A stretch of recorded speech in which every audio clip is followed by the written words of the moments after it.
चलिए बात करेंगे आज क्लास 10th के संस्कृत का अध्याय 2 जो है पाटलिपुत्र वैभव।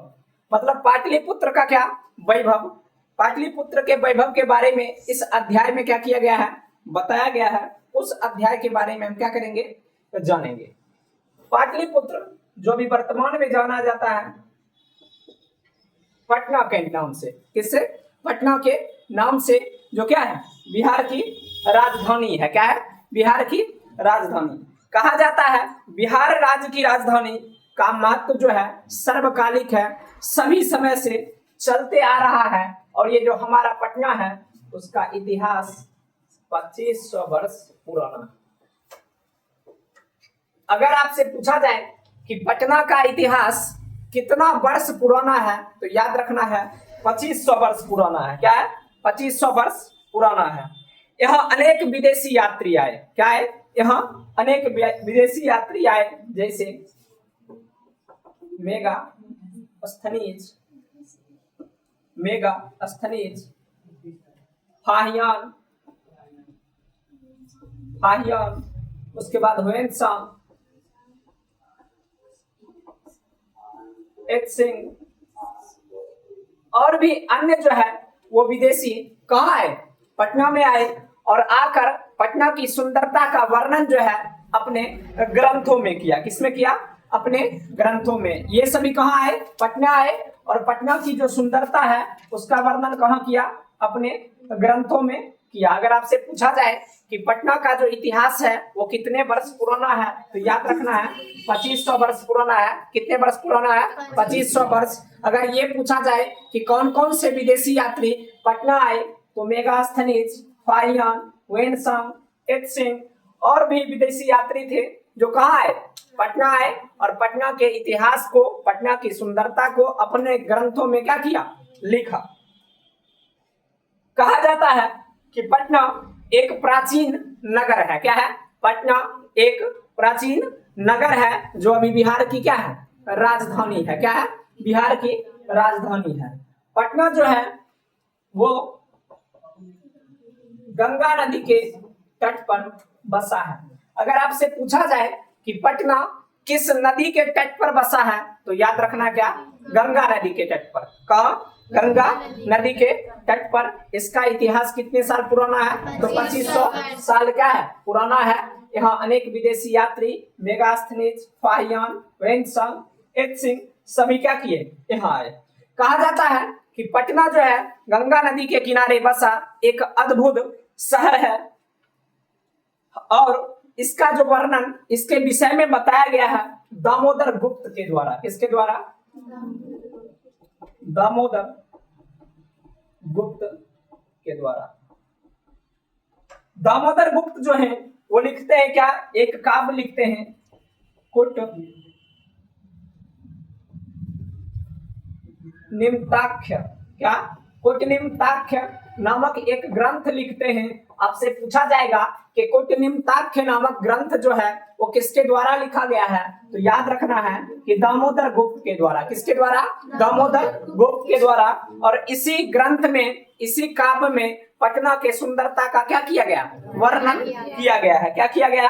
पटना का सुंदरता जो है उसका वर्णन किसमें किया गया? कुट निम्ताख्य नामक काव्य में या ग्रंथ में जो लिखा गया किसके द्वारा? दामोदर गुप्त के द्वारा लिखा गया। कहा जाता है इंद्रासन को तिरस्कृत करने वाला पृथ्वी का तिलक और सरस्वती का मूल निवास पटना या पाटलिपुत्र है। मतलब क्या कि पृथ्वी का तिलक कहा जाता है किसको? पटना को। किसको कहा जाता है? पटना को। आपसे पूछा जाए कि विद्या की देवी या सरस्वती का मूल निवास कहाँ है तो पटना में है। कहाँ है? पटना में। सबसे ज्यादा जो विद्वान जो है कहां से निकले तो अपने पटना से। कहां? पटना से। क्योंकि पटना में ही क्या? अपने पटना मतलब बिहार में ही है क्या चीज? नालंदा विश्वविद्यालय। क्या है? नालंदा विश्वविद्यालय जो उस समय के शिक्षा केंद्र था और केंद्र में प्रमुख केंद्र था। यहाँ अनेक विदेशी यात्री आकर क्या किए? शिक्षा ग्रहण किए। कहाँ? नालंदा विश्वविद्यालय में। कहाँ? नालंदा विश्वविद्यालय में। ऑब्जेक्टिव में आता है सरस्वती का कुल गृह क्या है? कुल गृह किसे कहा जाता है तो याद रखना है पाटलिपुत्र। पुत्र को। किसको? पाटलिपुत्र को। सरस्वती का कुलगृह किसे कहा जाता है? पाटलिपुत्र को। अगर पूछा जाए कि सरस्वती का वास स्थान कहाँ है, निवास स्थान कहाँ है, तो याद रखना है पटना। कहाँ? पटना। आगे दिया गया है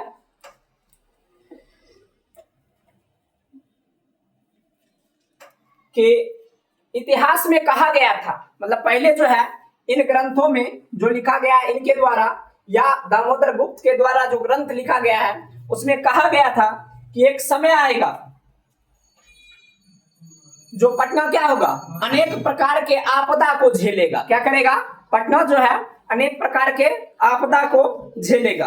बुद्ध काल में गंगा तट पर पाटलिग्राम स्थित था। आपसे पूछा जाएगा कि किसके काल में ये पाटलिपुत्र जो है वो गंगा नदी के तट पर बसा था, तो याद रखना किसके? बुद्ध के काल में। कौन बुद्ध? गौतम बुद्ध। कौन? गौतम बुद्ध के समय में ही पटना पाटलिपुत्र कहाँ था? गंगा नदी के किनारे बसा हुआ था। कहाँ बसा हुआ था? गंगा नदी के किनारे बसा हुआ था। कहा जाता है यहाँ बुद्ध का आगमन होते रहता था। ये कई बार क्या हुए? कहाँ आए? पाटलिपुत्र आए। कहाँ आए? पाटलिपुत्र। पूछा जाएगा कि बुद्ध के समय में पटना का क्या नाम था, तो याद रखना है पाटलिपुत्र। क्या नाम था?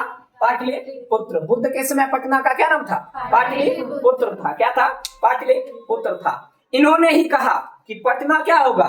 एक दिन महानगर बनेगा। क्या बनेगा? एक दिन महानगर बनेगा। अभी पटना क्या है? महानगर है। क्या है? महानगर है, बिहार की राजधानी है। और अगर पूछा जाए कि बिहार में सबसे ज्यादा शिक्षित केंद्र, शिक्षा का केंद्र कहाँ है, तो पटना में। बिहार में सबसे ज्यादा औद्योगिक क्षेत्र कहाँ है, तो पटना में। उसके बाद अगर पूछा जाए बिहार में सबसे ज्यादा जनसंख्या कहाँ निवास करता है, तो पटना में। कहाँ करता है? पटना में। कहा गौतम बुद्ध के द्वारा कहा गया कि पटना एक दिन क्या बनेगा? महानगर बनेगा। लेकिन कुछ समस्या जो है पटना में हमेशा रहेगा, जैसे कलह, अग्निदाह, बाढ़।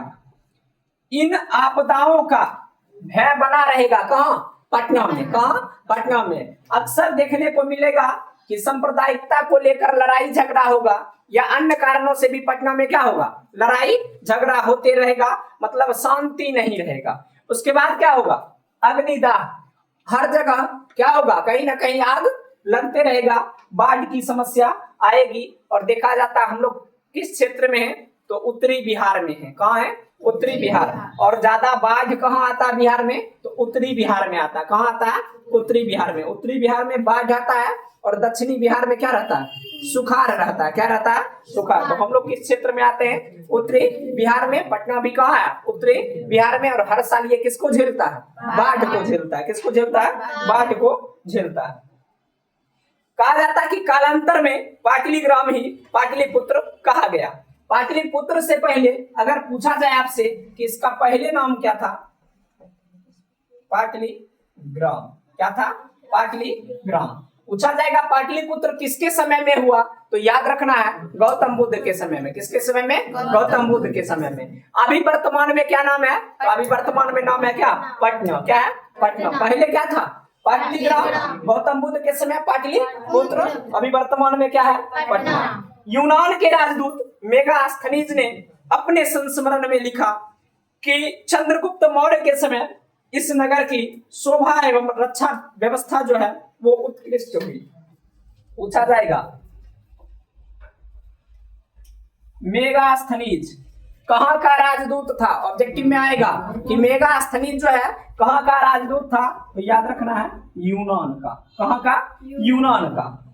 ये अपने ग्रंथ में लिखता है कि पटना का जो शोभा जो बढ़ा था, शोभा एवं रक्षा व्यवस्था किसके समय में? चंद्रगुप्त मौर्य के समय में। पूछा जाएगा, वस्तुनिष्ठ में पूछता है कि किसके समय में, किसके काल में पाटलिपुत्र का या पटना का शोभा एवं रक्षा व्यवस्था ऊंचे स्तर पर था, तो याद रखना किसके समय में? चंद्रगुप्त मौर्य के समय में। किसके समय में? चंद्रगुप्त मौर्य के समय में। अगर आपसे पूछा जाए कि मेगास्थनीज कहाँ का दार्शनिक था, तो याद रखना है यूनान का। कहाँ का था? यूनान का, या यूनान का राजदूत था। कहता है इस नगर की चमक धमक प्रियदर्शी अशोक के समय अति समृद्ध हुआ। अगर पूछा जाए शोभा एवं रक्षा व्यवस्था, तो चंद्रगुप्त मौर्य के समय में, और चमक धमक अशोक के समय में। किसके? अशोक के समय में। ज्यादातर ऑब्जेक्टिव जो है ये आता है कि किसके शासन काल में या किसके समय में पटना की जो शोभा एवं रक्षा व्यवस्था उत्कृष्ट थी, तो याद रखना है किसके? चंद्रगुप्त मौर्य के समय में। किसके समय में? चंद्रगुप्त मौर्य के समय में। किसने कहा कि पटना महानगर बनेगा, तो याद रखना है गौतम बुद्ध ने। किसने कहा? गौतम बुद्ध ने। गौतम बुद्ध के समय पटना का प्राचीन नाम क्या था? तो पाटलिपुत्र था। पाटलिपुत्र से पहले पटना का क्या नाम था? पाटलिग्राम था। किसने कहा कि पटना एक महानगर बनेगा, लेकिन कलह अग्निदाह बाढ़ का शिकार रहेगा, तो याद रखना गौतम बुद्ध ने कहा। किसने कहा? गौतम बुद्ध ने कहा। आगे दिया गया है कि कुछ अन्य प्राचीन ग्रंथों एवं पुराणों में पटना का दूसरा नाम पुष्पपुर या कुसुमपुर था। अगर आपसे पूछा जाएगा कि पाटलिपुत्र पाटलिग्राम से भी पहले पटना का क्या नाम था, तो याद रखना है पुष्पपुर, कुसुमपुर। कहा जाता है कि पटना में अत्यधिक फूलों का उत्पादन होता था। क्या होता था? अत्यधिक फूलों का उत्पादन होता था। फूल के अधिक उत्पादन के कारण ही इसका नाम रखा गया। क्या चीज? पुष्पपुर। पुष्प मतलब क्या होता है? फूल। क्या होता है? फूल। तो यहाँ अधिक फूल का उत्पादन होता था, इसलिए इसको क्या कहा जाता था? पुष्पपुर। कुसुम मतलब भी क्या होता है? फूल होता है। क्या होता है? फूल। तो कुसुमपुर या पुष्पपुर रखा गया था। क्यों? क्योंकि पटना में सबसे अधिक क्या होता था? फूलों का उत्पादन होता था, फूलों का खेती होता था। पाटलिपुत्र यह शब्द भी पाटल फूलों के पंखुड़ियों से निर्मित गुड़ियों के कारण प्रचलित है। कहा जाता है कि पाटलिपुत्र जो नाम रखा गया, एक क्या था? पाटल पुष्प। क्या था? पाटल पुष्प। पुष्प का नाम है क्या चीज? पाटल पुष्प। इसके पंखुड़ी के कारण ही क्या कहा गया? पटना को पाटलिपुत्र कहा गया। क्या कहा गया? पाटलिपुत्र। पटना का कौन कौन सा नाम? कुसुमपुर, पुष्पपुर, पाटलिग्राम, पाटलिपुत्र, पटना, ये सब क्या है? पटना का ही नाम है। किसका नाम है? पटना का नाम। अगर आपसे पूछ दिया जाए कि पटना का प्राचीन नाम क्या था, तो कुसुमपुर, पुष्पपुर, पाटलिग्राम, पाटलिपुत्र, ये सब क्या था? पटना का प्राचीन नाम। या ऐसा पूछा जाएगा कि अपने अध्याय के अनुसार बताए कि पटना का क्या क्या नाम था, तो ये सारा नाम क्या करना है? लिखना। कहा जाता है कि यहाँ शरद ऋतु में एक महोत्सव मनाया जाता था। क्या किया जाता था? शरद ऋतु में क्या मनाया जाता था? एक महोत्सव मनाया जाता था, जिसे कहा जाता था क्या? कौमुदी महोत्सव। क्या कहा जाता था? कौमुदी महोत्सव। याद रखना है कि ऑब्जेक्टिव में आएगा कि कौमुदी महोत्सव कब मनाया जाता था, तो याद रखना कि शरद ऋतु में। कब मनाया जाता था? शरद ऋतु में मनाया जाता था। कौमुदी महोत्सव कहाँ मनाया जाता था? तो पाटलिपुत्र में। कहाँ मनाया जाता था? पाटलिपुत्र में। जब हम लोग अपने यहाँ दुर्गा पूजा मनाते हैं, क्या मनाते हैं? दुर्गा पूजा मनाते हैं, तब पटना में क्या मनाया जाता था? कौमुदी महोत्सव मनाया जाता था। क्या मनाया जाता था? कौमुदी महोत्सव। कब मनाया जाता था? शरद ऋतु में। कब मनाया जाता था? शरद ऋतु में। तो याद रखना है, पूछा जाता है कि कौमुदी महोत्सव कहाँ मनाया जाता था, तो पाटलिपुत्र में। कहाँ मनाया जाता था? पाटलिपुत्र में। और उस समय हम लोग क्या मनाते हैं, तो याद रखना है दुर्गा पूजा। क्या मनाते हैं? दुर्गा पूजा मनाते हैं। कहा जाता है काल चक्रवश यद्यपि मध्यकाल में पाटलिग्राम 1000 वर्षों तक उपेक्षित रहा, इसका वर्णन जो है मुद्रा राक्षस में मिलता है।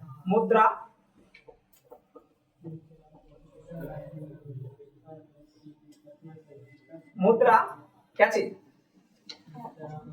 राक्षस। किसके द्वारा लिखा गया था? विशाख दत्त के द्वारा। किसके द्वारा? विशाख दत्त के द्वारा।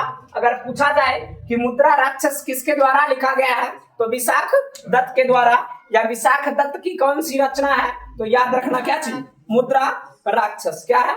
मुद्रा राक्षस। कहा जाता है अंग्रेज काल में पटना का अत्यधिक विकास हुआ और अंग्रेज काल में ही ये जो पाटलिपुत्र है वो किस नाम से प्रसिद्ध हुआ? पटना के नाम से प्रसिद्ध हुआ। किस नाम से? पटना के नाम से। पूछा जाएगा वस्तुनिष्ठ में कि पाटलिपुत्र किसके समय में पटना के नाम से प्रसिद्ध हुआ, तो अंग्रेजों के समय में। किसके समय में? अंग्रेजों के समय में। ये पूछा जाएगा कि पाटलिपुत्र का जो पटना का जो नाम पाटलिपुत्र था वो किसके समय था, तो याद रखना है गौतम बुद्ध के समय। किसके समय में? गौतम बुद्ध के समय में। कहा जाता है ये जो पटना है, यह शब्द जो निकला है वो पत्तन से निकला है। किससे? पत्तन। पत्तन मतलब क्या होता है? पटना जो है वो किस शब्द से निकला है? पत्तन शब्द से निकला है। किससे निकला है? पत्तन शब्द से निकला है। कहा जाता है कि पटना में एक पूजनीय देवी थी जिसका नाम था क्या? पटन देवी। पटन देवी।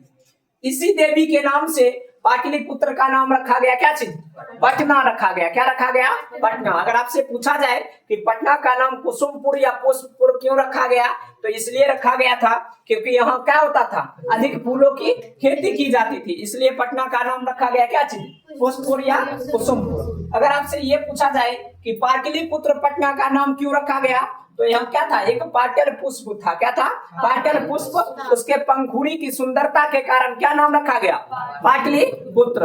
अगर ये पूछा जाए कि पटना का नाम जो है, पाटलिपुत्र का जो नाम है वो पटना क्यों रखा गया, तो याद रखना यहाँ कौन? पटन देवी पूजनीय देवी थी और इसी के नाम से रखा गया। क्या चीज? पटना। इसका नामकरण किया गया।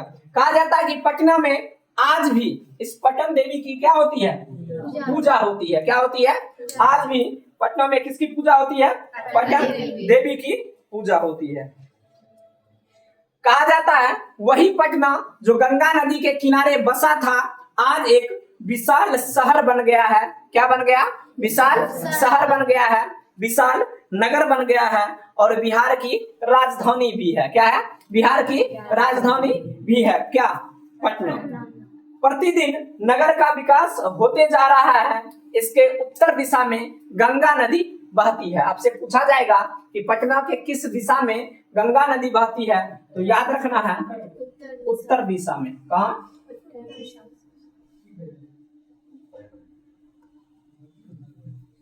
पटना के किस दिशा में गंगा नदी बहती है, तो याद रखना है क्या? उत्तर दिशा में। कहाँ? उत्तर दिशा में। और इसी गंगा नदी के ऊपर एशिया का सबसे विशाल सेतु जो है, कौन? गांधी सेतु। कौन? गांधी सेतु। आपसे पूछा जाएगा कि एशिया का सबसे विशाल सेतु कौन है, तो याद रखना है गांधी सेतु है। कहाँ है? पटना में है। कहाँ है? पटना में। पूछा जाएगा किस नदी पर बना हुआ है, तो गंगा नदी पर बना हुआ है। कहाँ बना हुआ? गंगा नदी पर बना है। पटना में और क्या क्या है, तो याद रखना संग्रहालय है, उच्च न्यायालय है, सचिवालय है, गोलघर है, तारामंडल है, जैविक उद्यान है। यहाँ से प्रश्न कैसे आता है? पूछा जाएगा कि पटना के प्रमुख दर्शनीय स्थल के नाम लिखे। प्रमुख दर्शनीय स्थल मतलब जहाँ हम लोग क्या करते हैं? घूमने जाते हैं। तो क्या क्या याद रखना है? गोलघर, तारामंडल, संग्रहालय और क्या क्या? सचिवालय, उच्च न्यायालय। ये सब क्या है? कहाँ है? पटना में है। कहाँ है? पटना में। और भी कहा जाता है यहाँ महावीर मंदिर भी है। क्या है? महावीर मंदिर भी है। ये सब क्या है? पटना का दर्शनीय स्थल है। अगर आपको क्या करना है, बिहार में कहीं घूमने जाना है या पटना घूमने जाना है, तो हम क्या कर सकते हैं? तारामंडल देख सकते हैं, जैविक उद्यान देख सकते हैं, पटना का महावीर मंदिर देख सकते हैं, संग्रहालय म्यूजियम जो है वो देख सकते हैं। तो ये सब पटना का क्या है? प्रमुख दर्शनीय स्थल है। कहा जाता है कि इसी पटना में सिख धर्म के 10वें गुरु गोविंद सिंह का क्या हुआ था? जन्म हुआ था। अगर आपसे पूछा जाए कि गुरु गोविंद सिंह का जन्म कहाँ हुआ था? तो याद रखना पाटलिपुत्र में। कहाँ? पाटलिपुत्र पटना में हुआ था। पूछा जाएगा कि गुरु गोविंद सिंह सिख धर्म के किस नंबर के गुरु थे या किस नंबर पर थे? तो याद रखना है 10वें नंबर पर। क्या? 10वें नंबर पर। यहां से सब्जेक्टिव आता है कि सिखों के लिए पटना क्यों प्रसिद्ध है? तो याद रखना है कि सिख धर्म के 10वें गुरु गुरु गोविंद सिंह का जन्म कहाँ हुआ था? पटना में। और उन्हीं के लिए गुरुद्वारा बनाया गया। तो सिख धर्म वाले कहाँ आते हैं? गुरुद्वारा आते हैं। इसलिए सिख धर्म वाले के लिए क्या है? पटना प्रसिद्ध है। कहा जाता है कि पटना जो है अन्य तीर्थ यात्री भी क्या करते हैं? घूमने आते हैं। यहाँ के जो दर्शनीय स्थल हैं वहां पर घूमते हैं, इनकी प्राकृतिक सौंदर्यता को देखते हैं। तो यही क्या है? हमारा पाटलिपुत्र वैभवम अध्याय है। इसमें प्रश्न जो है इसी प्रकार पूछा जाएगा और जो इस पर लिखा गया लगभग वस्तुनिष्ठ क्या होगा यहीं से आएगा। अगला क्लास जो है वो अगले वीडियो में करवाया जाएगा।